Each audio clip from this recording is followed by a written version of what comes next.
This is, let's tie ourselves to the front of the fishing trawlers and save the whales. Let's give everything up. Let's go adopt a bunch of kids in another country because we don't need a success or achievement anymore. We want to give back. Again, it's sacrifices now to the community. Notice that all the thinking systems are present. However, what? These are more active. These are less dormant, but they still do exist. At level 7, that's where it's like, well, wait a second, I'm giving, but it's not financially sustainable.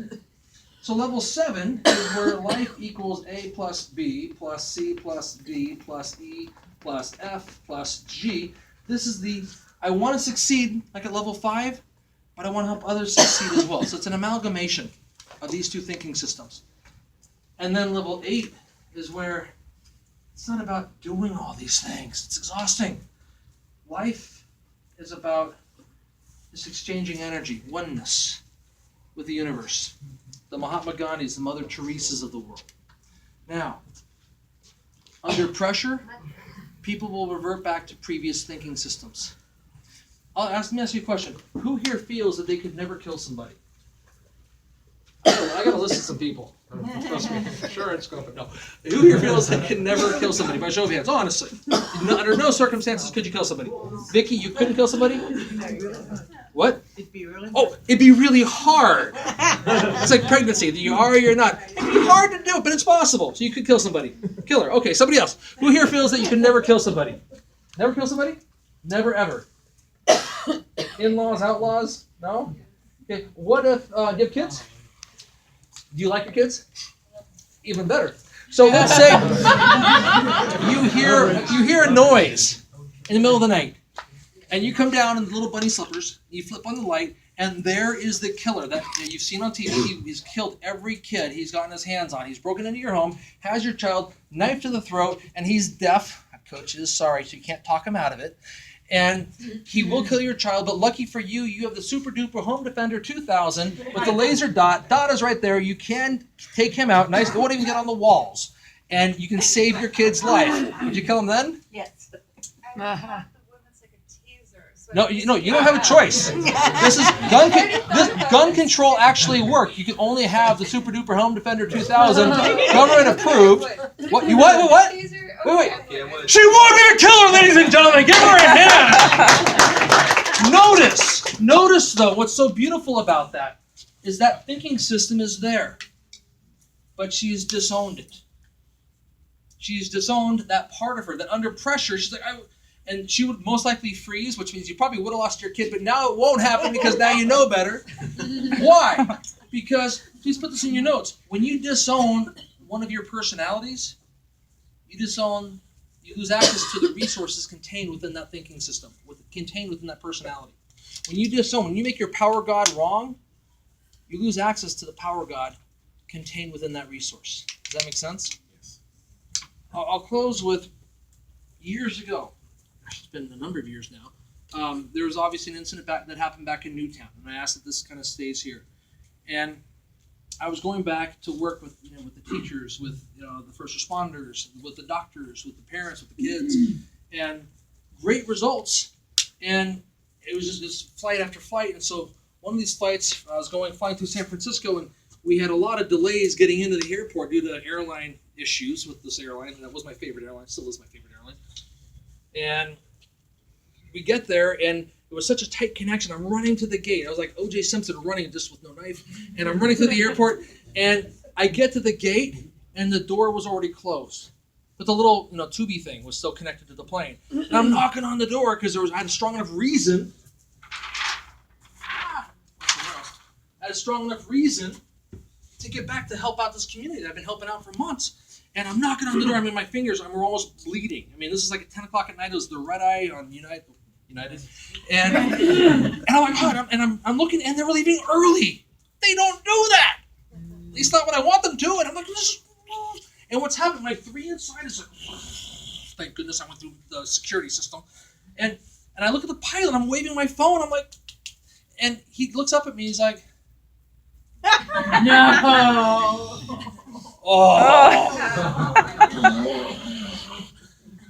And I'm like, and they pulled it back, and I'm there, and I see the customer service desk.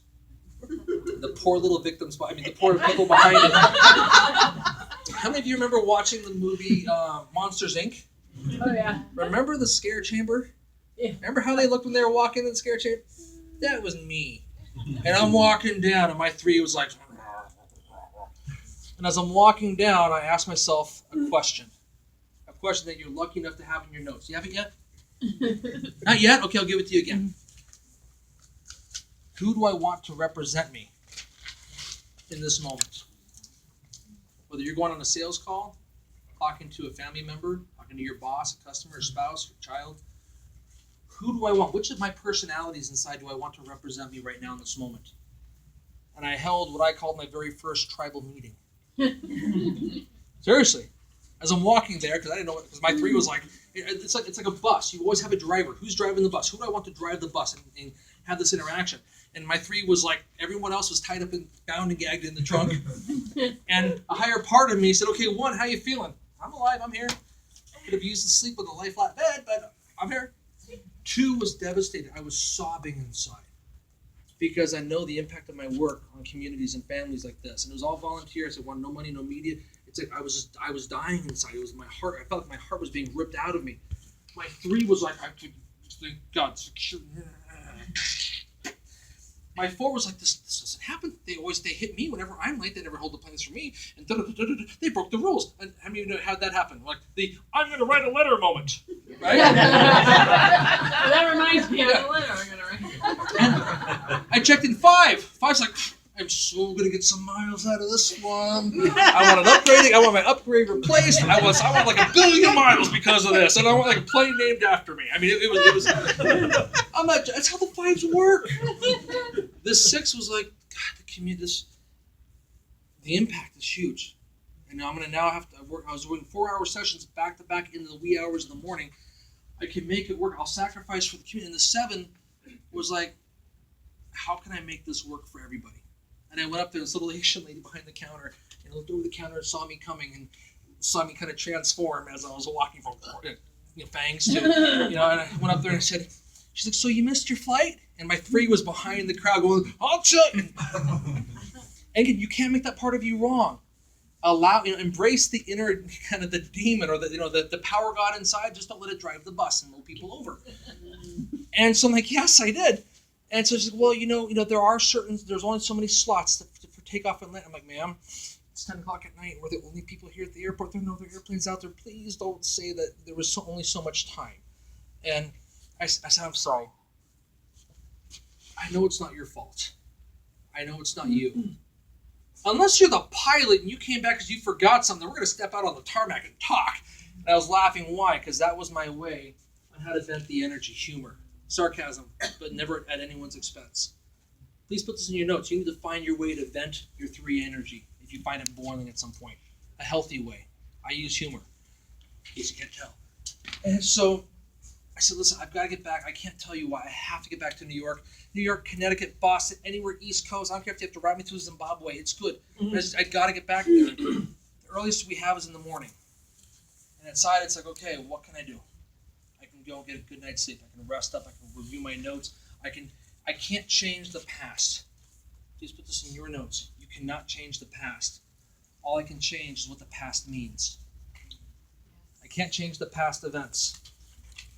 When I work with people that have lost people, I say, listen, how many of you ever lost somebody in your life? And I was talking with somebody recently, and I said, you can't go and bring them back, but you also have no right to insult their soul. What if you were to ask them at that moment when you're alone, or before you go to sleep, or in your sleep, or whether you're aware of it now or not, whenever it is for you, what if you were to ask them, when have I grieved enough? Because a lot of people, they say, if I let go of the pain, I let go of the memory of the person, or I'm insulting them by not feeling the pain. Think about it logically. If you really like this person, and hopefully they like you too, would they want you to be in this pain? No. And I said, it's much like a cup. Imagine if you had a cup. I have no cup. If you had a cup, imagine, here's the cup. There it is. If you had a cup, and I filled it full of orange juice, and I said, here, Vicki, what is this? You'd simply say it's what? Orange juice. We all do that. It's called a complex equivalence in NLP or neurolinguistics of We think that the cup is the container. We think that the event is the meaning that we fill it with. But the cup is always separate from the container.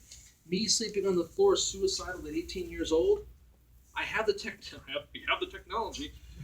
I could erase that memory from my mind. I can erase any horrible memory from anybody's mind.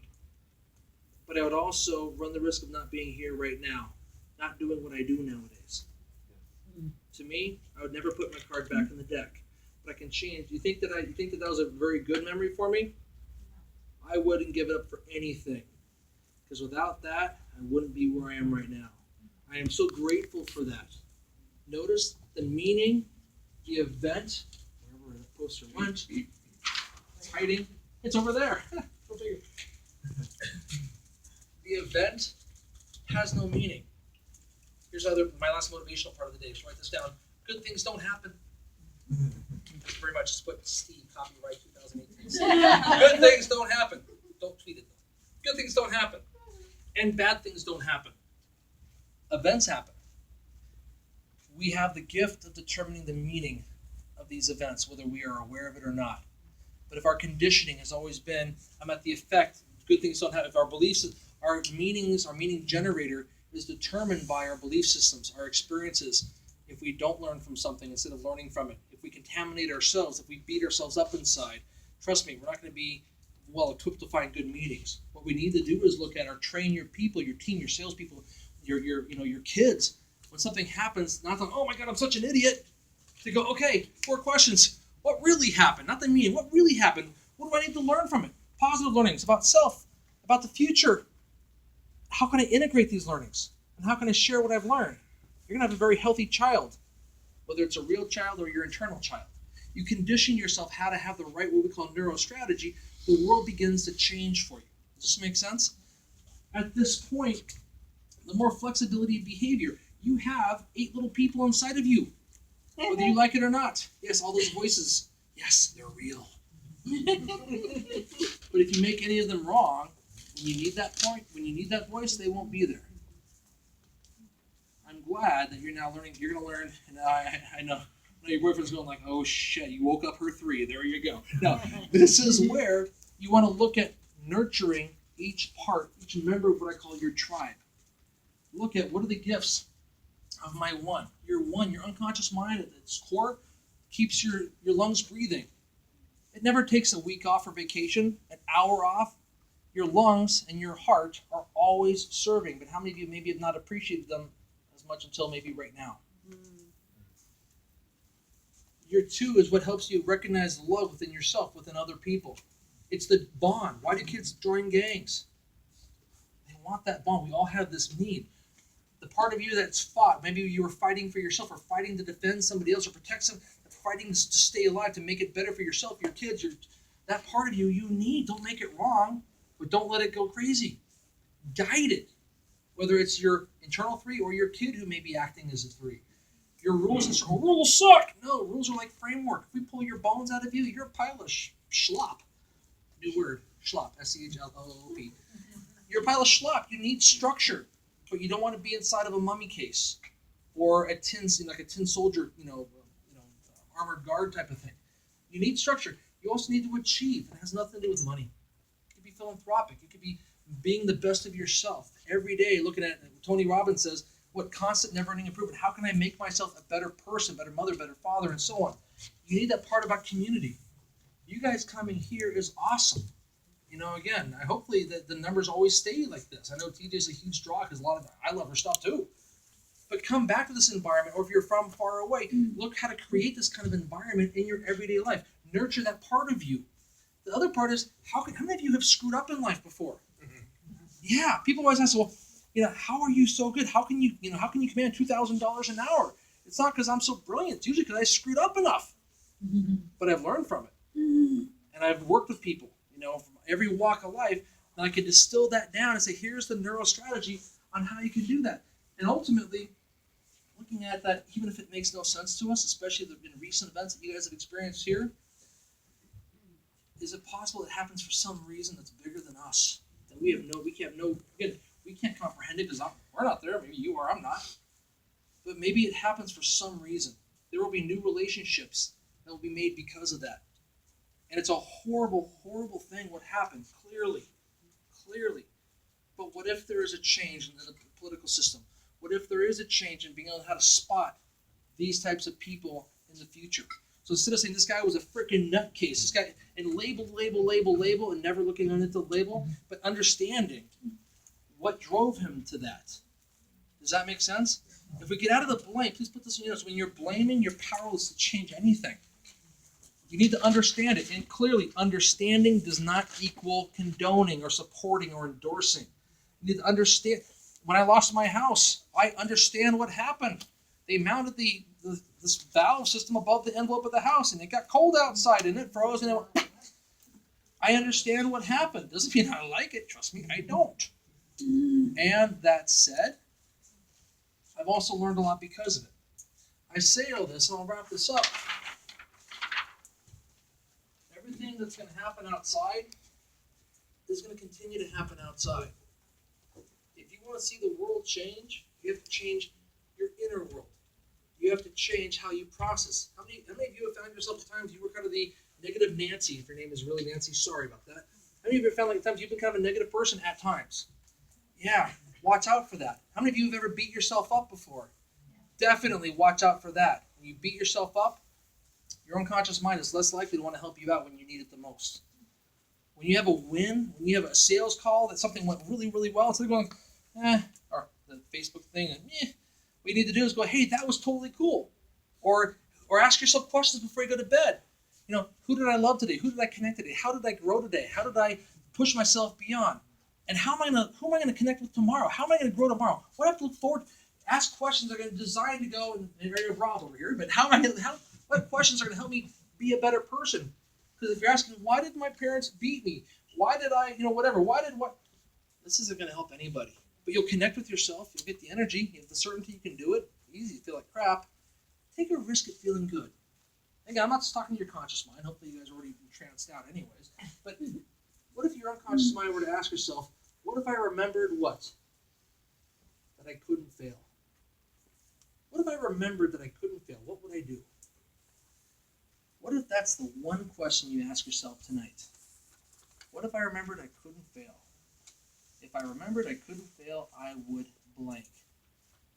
I invite you to fill in that blank tonight. Your minds are already blank consciously, and that's by design. Your unconscious mind, though, can start to look at that. And you're going to find yourself operating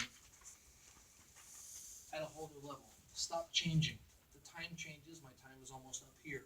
What you want to start doing is looking at how can I progress? And how can I help other people progress? Find a reason bigger than yourselves. Thank you again for coming tonight. Thank you for blessing me.